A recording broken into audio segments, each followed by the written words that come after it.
Joe Derosa, whirlwind of W's during his first 3 years living in LA, the L's he received during the last 3 years during COVID and Me Too era. So this is just a random clip, nothing more to commentate or to add to this, to be honest. But I thought this story, this little tidbit from Joe Derosa while he was on Bad Friends, was an interesting thing to, you know, just check out anyway. You did live here, right? Yeah. Yeah, for like 6 years. I stayed an extra year because of you.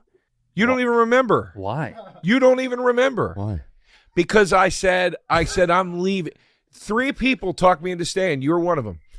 You know what's interesting? I find that there's so many occasions on Bad Friends when a comedian kind of comes up on there and basically tells Bobby Lee something about their friendship, about the origins of their friendship, relationship, or just tries to remind Bobby at how good of a friends they were or are.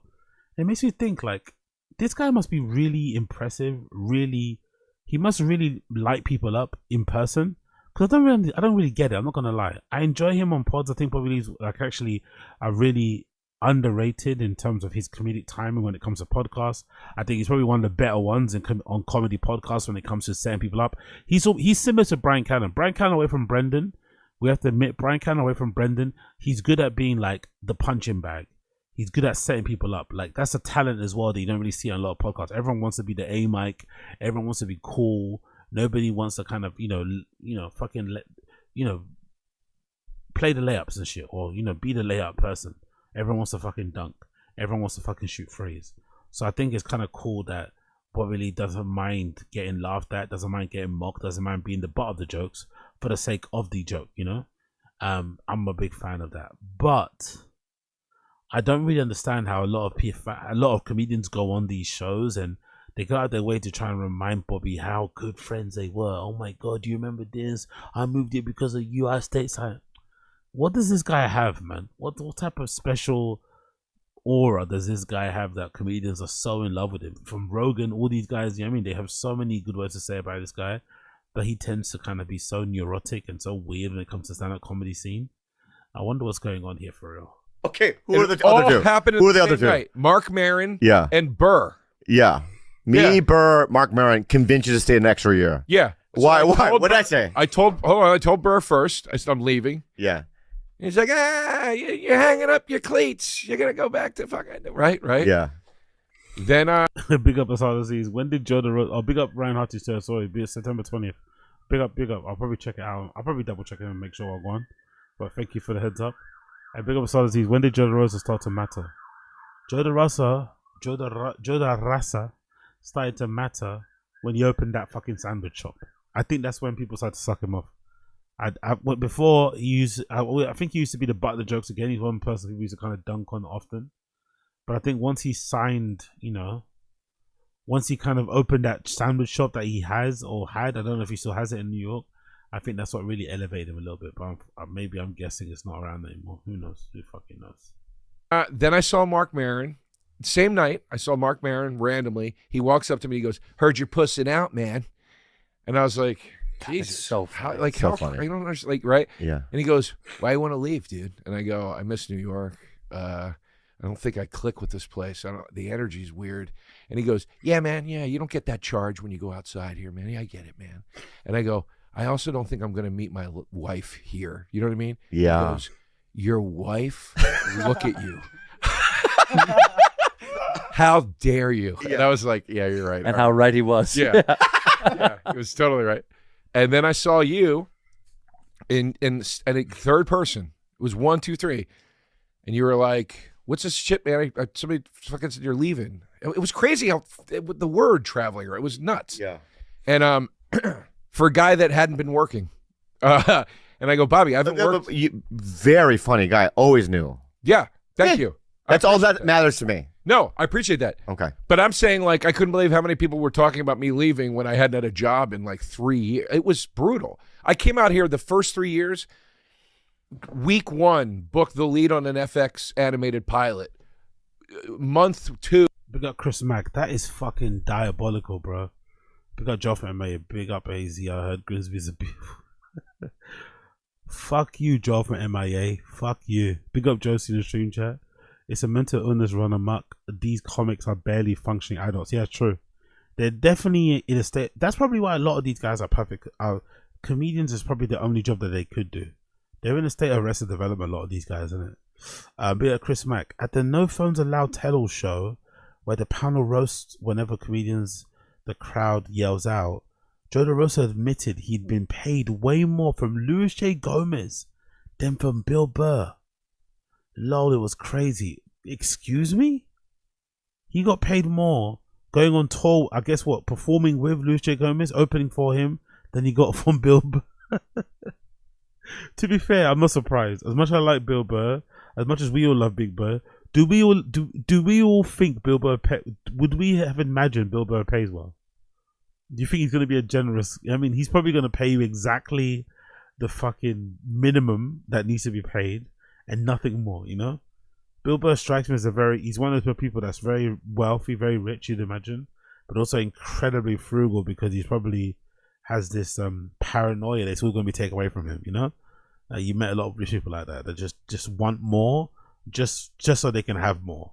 No plan or nothing, just more vibes, you know? More. Kind of wild. Ooh, got Better Call Saul.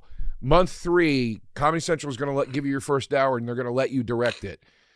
Writing job, Wet Hot American, Pete Holmes show, then to Wet Hot American Summer, then to fucking Jeff and Some Aliens, then to Moshe Kasher's show.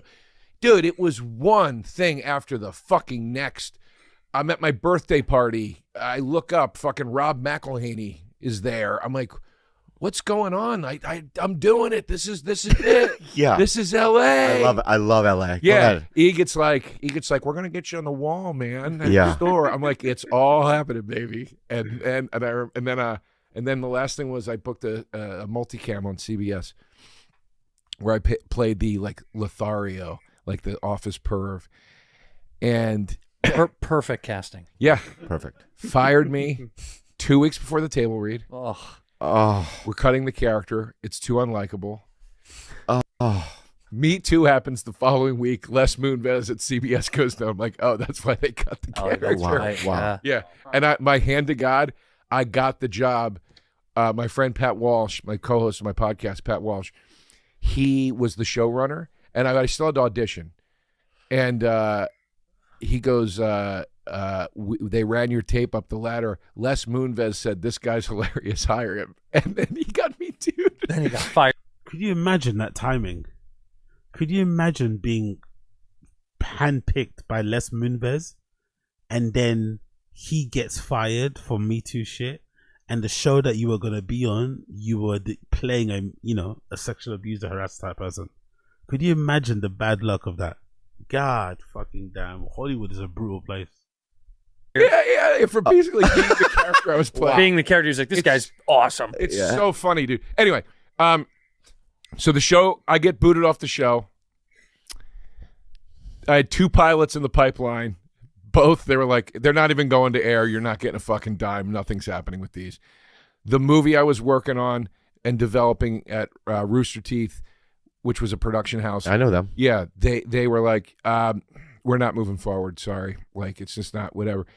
Dude, it was just my manager and I've split up. It was like, poof, it was a polar opposite of what the first 3 years were. It was a crash fucking landing.